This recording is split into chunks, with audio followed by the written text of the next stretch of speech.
This short clip is brought to you by Ghostbed. You want to get laid, right? Well, she wants to be comfortable while you do it. She doesn't want the spring from your old busted mattress jabbing her in her ass. So up your bedroom game and do her on a ghost bed. The link is in the description. Your purchase helps support the show, and she's going to come back for mo. Win-win! Remember, use the link in the description. Going back to your book, though, the Book of Numbers, at the beginning of the book, you said that you brought CDs to college parties in case they called you out for being a libertarian, and you can show them charts and data to back up your arguments. Is that a true story? That's a true story. I don't make this up. I didn't end up here because I had a normal life and I had to fabricate it. I came here through a very circuitous route, a very non-traditional path. Yes, that ended up happening. If you haven't lived in Minneapolis, you couldn't understand it, I guess, but that did happen.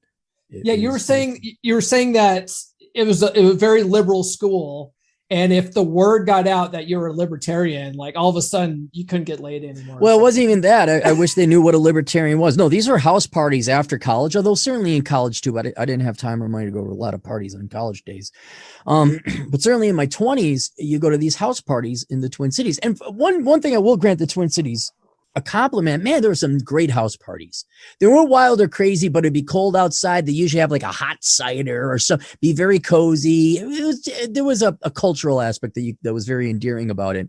But man, everyone in Minnesota is a Marxist, leftist, feminist, whatever other ist you want to add to it. And if it was found out that, very much like today, but before wokeism was a thing, if it was found out you weren't a Democrat, oh my gosh, you were Hitler number 2, Mm-hmm. And we get out that I was a Republican, which I wasn't a Republican. I was a libertarian.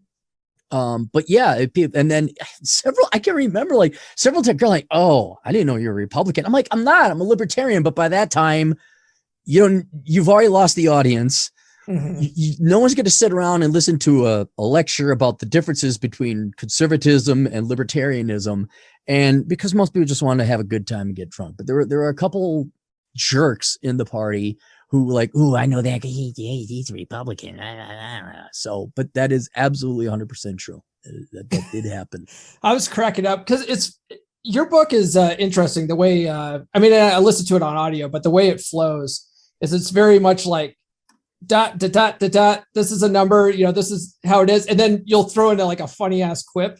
And I'm just like, all of a sudden take it out of the book for a second and laughing my ass off. So right. It's well, you can't numbers and statistics and economics. You can't have it all be dry. You can't have it all be because you will lose your audience. Yeah. And so two things, you cannot make it so deep you lose the average person. Mm-hmm. And that's where most I guess any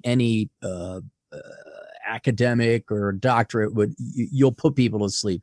So you got to make it practical. You have to make it understandable. And by God, you got to toss in a bit of humor there, or at least a acerbic wit for people to kind of snap out of it and pay attention once again. So yeah, the books I read are, I wouldn't say watered, or the books I write rather. The books I write are not watered down, but I go to extreme measures to clearly think through whatever advanced economic concept I understand intuitively in my mind. Say, okay, how does the average person who doesn't have a background in economics or finance or whatever understand this? And so anecdotes, analogies, humor, and then really precisely getting down to brass tacks, and then not overcomplicating it with the exceptions or caveats or anything like that.